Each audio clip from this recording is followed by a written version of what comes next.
This video is not intended for everyone. If you are content with the way the world is today, then don't watch this video, because if you do, you will go on an emotional roller coaster ride like you've never been on before.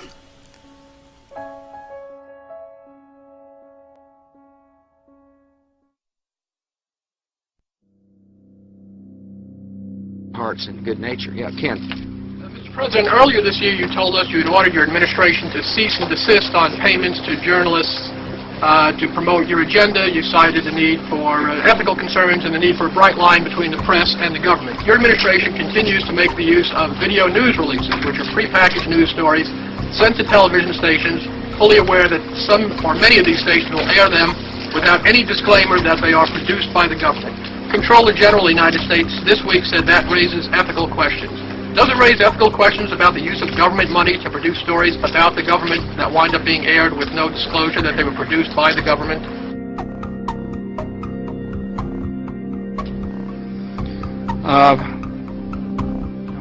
There's a Justice Department opinion that says these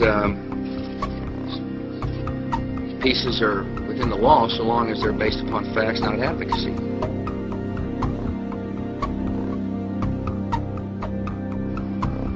And I expect our agencies to adhere to that ruling, to that Justice Department opinion.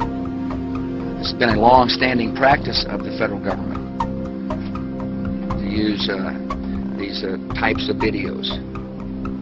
Agricultural Department, as I understand, has been using these videos for a long period of time. The Defense Department, other departments have been doing so.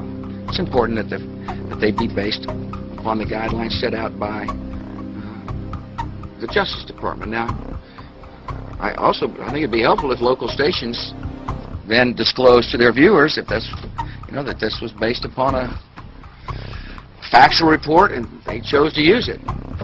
But evidently in some cases that's not the case. So anyway.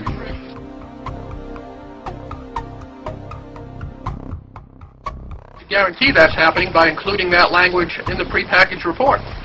No, I don't. Oh, you mean a disclosure? I'm George W. Bush, and I. Well, some way to make sure it couldn't air without the disclosure that you believe is so vital. Ken, I mean, there's a procedure that we're going to follow, and the local stations ought to, if there's a deep concern about that, ought to tell their viewers what they're watching.